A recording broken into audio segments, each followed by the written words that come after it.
Shalom Uvracha.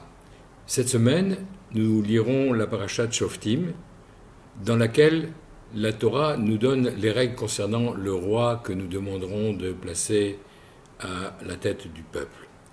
Il devra écrire un deuxième Sefer Torah, ne pas vouloir accumuler trop de richesses, pas trop de femmes, pas trop de chevaux, pour ne pas risquer de ramener le peuple d'Israël dans ce pays d'Égypte que Moshe Rabbeinu, sous l'ordre de Dieu, leur avait fait quitter. Donc interdit de retourner en Égypte, et pour cela, interdiction au roi d'avoir trop de chevaux. C'est ce que la Torah nous dira au chapitre 17 du Deutéronome de Dvarim, au verset 16, « Rak lo yarbel osusim » simplement qu'il n'ait pas trop de chevaux, « Velo yashiv et ta'am mitzrayma » afin qu'il ne fasse pas retourner le peuple en Égypte pour justement trouver là-bas les chevaux.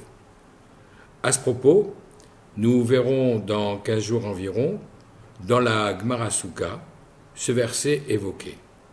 À propos du Daf Nun Aleph Amud Bet, page 51b, où la Mishnah nous avait décrit la cérémonie de Simchat Bet HaShovah, la joie du puisage de l'eau de libation que l'on faisait spécialement à cette fête de Souka.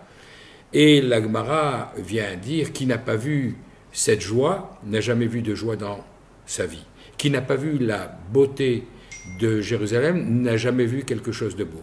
Et la Gemara continue avec une braïta qui nous dit, au nom de Rabbi Yehuda, qui n'a pas vu la grande synagogue de Alexandrie, cette grande ville en Égypte, n'a jamais vu de bâtiments splendides, magnifiques, extraordinaires.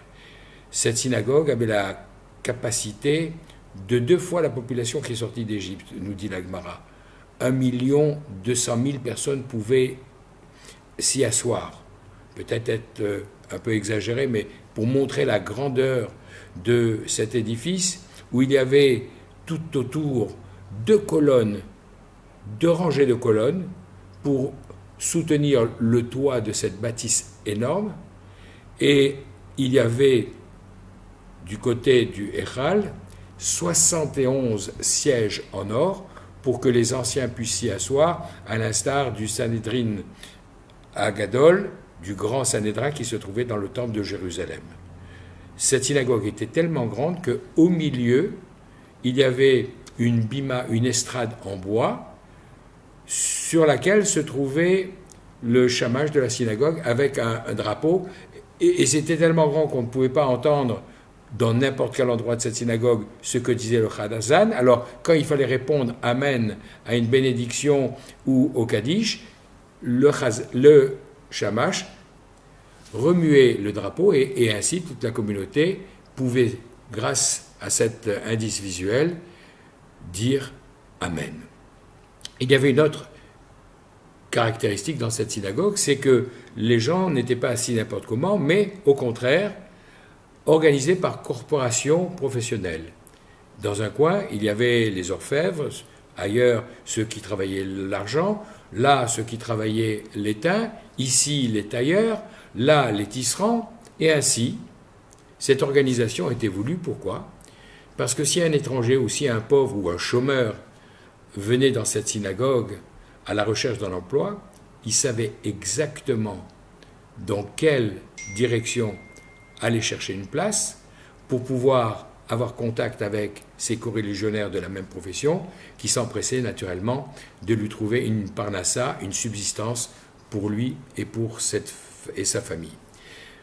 Malheureusement, c'est une histoire qui terminera tragiquement, puisque la Gemara nous dit que dans le cadre des conflits entre l'Empire romain et les communautés juives qui étaient encore en rébellion et qui s'étaient réfugiées un peu partout sur le pourtour du bassin méditerranéen, il y a eu un moment où la Gemara nous dit Alexandre le Grand, mais le Gaon de Vilna et d'autres corrigent en disant il s'agit, compte tenu des dates, probablement de l'empereur Trajan ou de l'empereur Alexandre Sévérus, un autre empereur qui a vécu juste après Trajan. Donc un des empereurs romains est venu en bateau depuis Rome jusqu'à Alexandrie.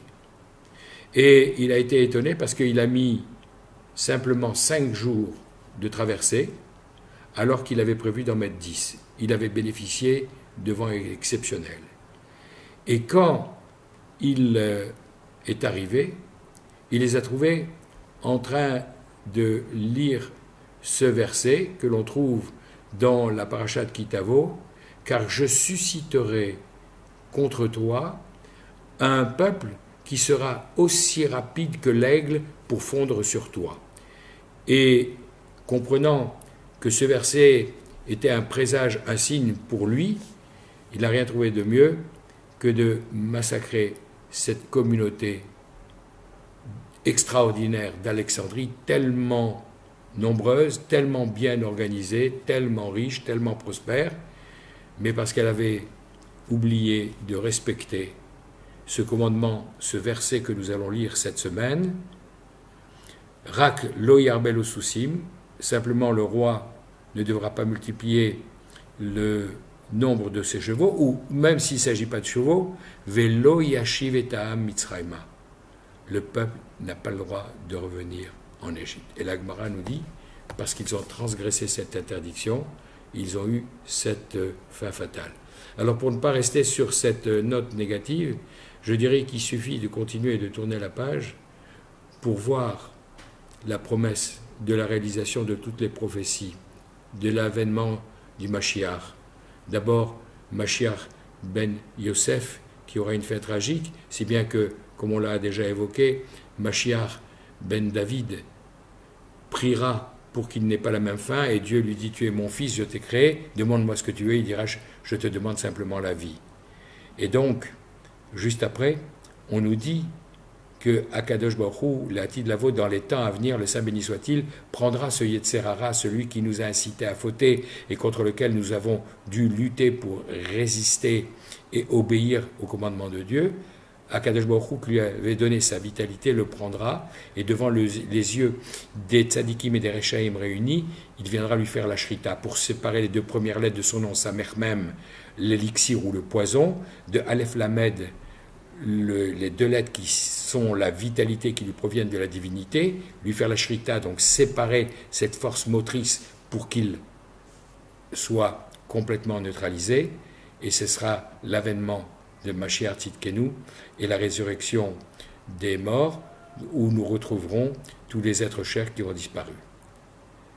Shabbat Shalom, Bracha ve'atzlacha ve'chol tov. Shenishma besorot tovot.